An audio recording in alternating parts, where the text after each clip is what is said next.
friends, so today we will do one more question of journal entry. Okay, chalo ji. So let's start. Pass the necessary journal entries for the following transaction on the dissolution of the firm of K and L after the various assets other than cash and outside liabilities have been transferred to realization account. Cash को छोड़ के asset liabilities कहाँ transfer हो चुके हैं? Realisation account में हो चुके हैं. ठीक है. पार्टनर कौन कौन थे? के और एल. ओके, चलो जी. तो हमें क्या क्या दिया है? हमें 6 पॉइंट दिया है, तो हमें उसका जर्नल एंट्री बनाना है. तो चलो क्या क्या है? Bank loan ₹15,000 was paid. Bank loan 15,000 का पे कर दिया गया. मीन्स पे कर दिया गया मीन्स क्या? फर्म ने पे किया होगा. तो फर्म पे करेगी तो फर्म से क्या जाएगा? पैसे जाएंगे. पैसे गए, पैसे कम हुए तो क्या हो गया? बैलेंस क्या हो जाएगा? क्रेडिट. कहाँ ये सब काम हो रहा है? रियलाइजेशन में. तो realization account debit to bank account. क्या जर्नल एंट्री हो जाएगा? Realization account debit to bank account. Being में क्या होगा? Bank loan paid. आप लोग पूरा लिख लेना. कितने का है जी? 15,000 का. 15,000 का बैंक लोन पे हो चुका है, यानी कि हो गया. तो कितना हो गया? 15,000 का.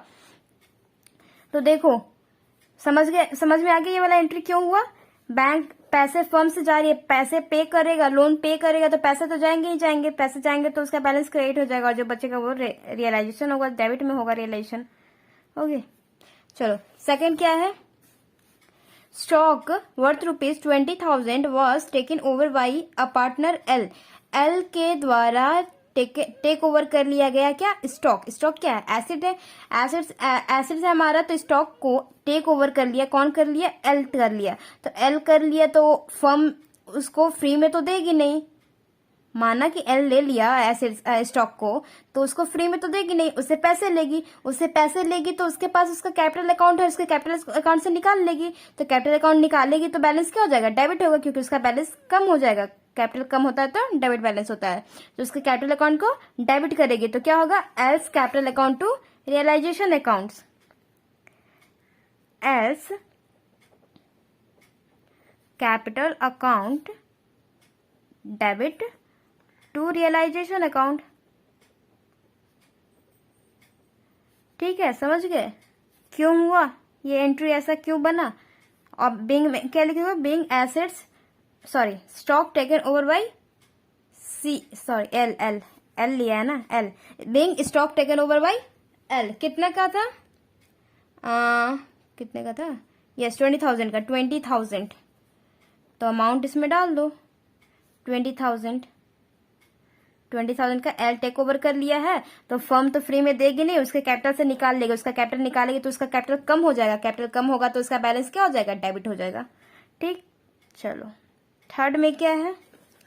थर्ड में हमारा है के पेड ₹9,000 टू अ क्रेडिटर था. फर्म बिजनेस कर लिया. ठीक है, उसमें एक क्रेडिटर है, फर्म की एक लाइबिलिटी है क्रेडिटर.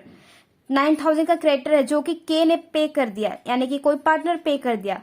उसमें का एक पार्टनर पे कर दिया. तो अब फर्म की रिस्पॉन्सिबिलिटी क्या है? माना कि फर्म के ने पे कर दिया उसके लाइबिलिटी को. फर्म की लाइबिलिटी रहती है ना क्रेडिटर वगैरह. तो फर्म की लाइबिलिटी को के ने पे कर दिया, पार्टनर ने पे कर दिया. तो अब फर्म की रिस्पॉन्सिबिलिटी क्या है? कि उसके के को बाद में वो पैसे दे देगी. तो बाद में दे देगी तो उसके पास उसका कैपिटल अकाउंट तो अवेलेबल है, तो उसके कैपिटल अकाउंट में डाल देगी. कैपिटल अकाउंट डालेगी तो कहाँ जाएगा? उसका डेबिट बैलेंस बढ़ेगा कि क्रेडिट बैलेंस बढ़ेगा? क्रेडिट बैलेंस बढ़ेगा. क्यों? क्योंकि पैसा बढ़ता है तो क्रेडिट बैलेंस होता है. तो के कैपिटल अकाउंट में डाल देगी. तो realization account debit to K's capital account. समझ गए? Realization account debit to K's capital account. क्यों? क्योंकि उसके कैपिटल में वो बाद में फर्म डालेगी. Being a creditor paid by K. Being a creditor paid by K को द्वारा क्रेडिटर पे कर दिया गया, पे को पे कर दिया गया है क्रेडिटर को, इसलिए ये वाला एंट्री बन रही है। कितने कितने का पे किया है? 9000 का। 9000 का क्रेडिटर कोई था, उसको पे कर दिया, कौन? के पे कर दिया। तो अब फर्म की रिस्पॉन्सिबिलिटी है कि आप बस ना फर्म के पॉइंट ऑफ व्यू से सोचो, सिर्फ और सिर्फ फर्म के पॉइंट ऑफ व्यू से सोचो कि अब फर्म क्या करेगी। कोई भी कुछ भी कर रहा है, आपसे उसको कोई मतलब नहीं। आप सिर्फ फर्म के पॉइंट ऑफ व्यू से सोचो कि अब ये वाला ट्रांजैक्शन हुआ है तो इसमें अब फर्म क्या करेगी, फर्म का रोल क्या है। तो फर्म का रोल क्या है, देखो यहाँ पे तो पार्टनर ने एक लाइबिलिटी को, फर्म की लाइबिलिटी को पे कर दिया, क्रेडिटर को पे कर दिया। क्या क्रेडिटर जो होते हैं क्या पार्टनर की लाइबिलिटी होती है? नहीं, फर्म की लाइबिलिटी होती है। तो अब फर्म के पॉइंट ऑफ व्यू से सोचो कि अब फर्म क्या करेगी। तो फर्म वही करेगी, क्या करेगी? फर्म उसको बाद में पैसे देगी। पैसे देगी मीन्स उसके पास उसका कैपिटल अवेलेबल है, कैपिटल अकाउंट अवेलेबल है, तो उसके कैपिटल में डाल देगी। तो कैपिटल में डाल देगी, उसका बैलेंस क्या हो जाएगा? क्रेडिट हो जाएगा। तो सिर्फ आप फर्म के पॉइंट ऑफ व्यू से सोचोगे ना तो सारा एंट्री है इजिली बनते जाएगा, आपको कोई कंफ्यूजन भी नहीं होगा। ठीक, फोर्थ में कितना अमाउंट तो मैंने डाल दिया। फोर्थ में क्या है? A liability not appearing in balance in the book of account settled ₹3700। क्या मतलब है? एक लाइबिलिटी था जो कि बैलेंस शीट में अपीयर नहीं था, इन द बुक में, जो कि बैलेंस शीट हमें ऑलरेडी दिया रहता है उसमें अपीयर नहीं है, तो और उससे सेटल कर दिया गया, मीन्स पे कर दिया गया। 3700 का था, वो पे कर दिया गया 3700।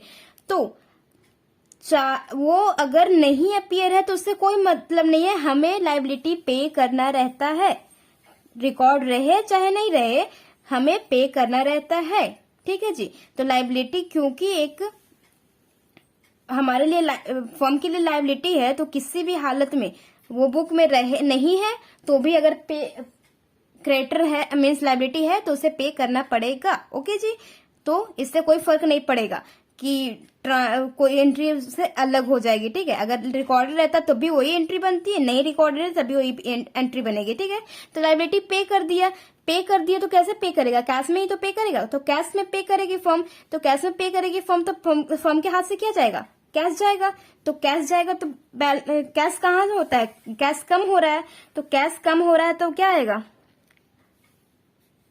टू बैंक आएगा, क्योंकि एसेट से कम हो रहा है तो टू क्रेडिट हो जाएगा। तो realization account debit to bank account, right. Narration में क्या लिखोगे? Being an unrecorded liability paid. Okay, pay कर दिया गया अनरिकॉर्डेड लाइबिलिटी को, हमें उससे कोई फर्क नहीं पड़ता, हमारे हाथ से पैसे तो गए, रिकॉर्ड रहे चाहे नहीं रहे, हमारा सेम एंट्री बनेगा 3700। ओके, अगला पॉइंट क्या है हमारा? 4 हो गया। 5th अगला पॉइंट हमारे है यस, एक्सपेंसेस ऑन रियलाइजेशन ₹900 वर पेड बाय एल। अब ये नहीं बोला है कि एक्सपेंस, ये बस इतना हमें इन्फॉर्मेशन दिया कि पे कर दिया गया एल के द्वारा।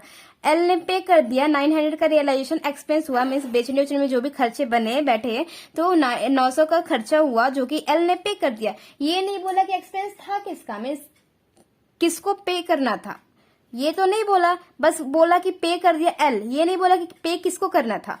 तो पे कर दिया एल, तो हम क्या अज्यूम करेंगे कि फर्म की रिस्पॉन्सिबिलिटी थी पे करना और पे कर दिया एल, तो फर्म बाद में एल को पैसे देगी ना। क्यों? क्योंकि उसने उसका रिस्पॉन्सिबिलिटी नहीं था एल का, फिर भी उसने पे कर दिया। तो अब फर्म के पॉइंट ऑफ व्यू से सोचो कि फर्म अब क्या करेगी। तो फर्म एल के कैपिटल में पैसा डालेगी, बाद में एल के कैपिटल में पैसे डाल देगी। क्यों डाल देगी?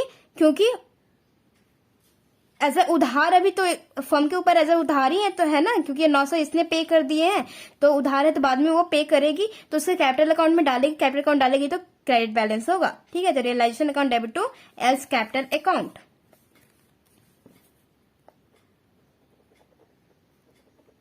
Realisation account debit to L's capital account.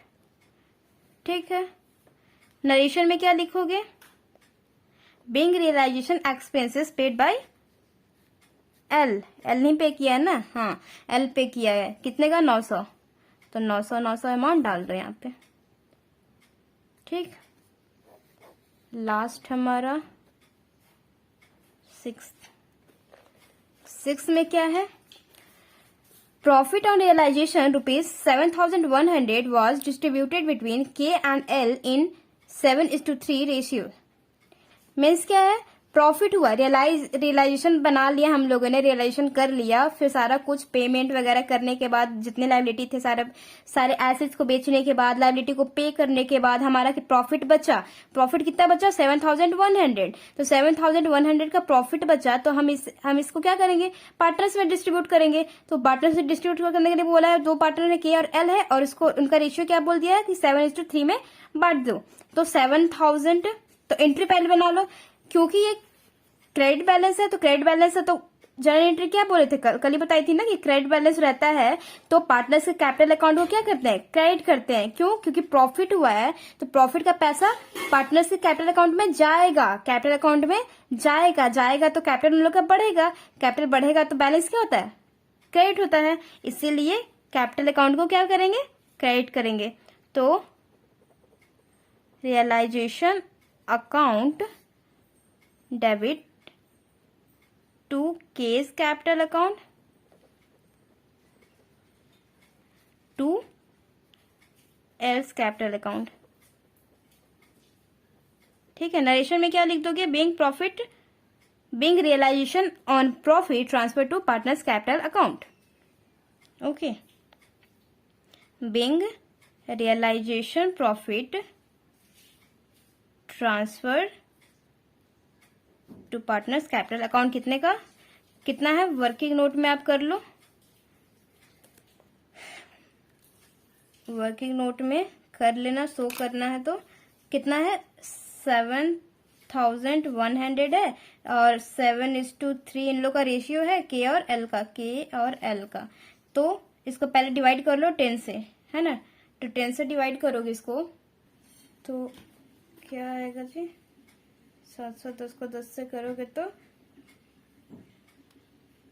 710 आएगा। तो 710 को एक बार इंटू कर लो 7 से, एक बार इंटू करो 3 से, ठीक है, इंटू 7 करोगे तो आएगा 4970। तो यहाँ तो रियलाइजेशन करना पूरा लिख दोगे, कितना 7,100 और यहाँ पे 4,970 और 710 इंटू 3, 2130, 2,130। ठीक है, तो ये दोनों सेम आ गया। ओके, ठीक है, अब तो अगर टैली करना है तो दोनों साइड का प्लस करके आप टैली कर सकते हो कि अगर बराबर आ गया तो आपका जनरल एंट्री सही है। ठीक है, ओके, बस इतना ही है जनरल एंट्री। कल से हम रियलाइजेशन अकाउंट बनाना सीखेंगे क्या, ऑलरेडी आप लोग को पता है, लेकिन हम लोग क्वेश्चन उस पर बेस्ड करेंगे। ठीक है, चलो जी, okay, till then bye bye, take care.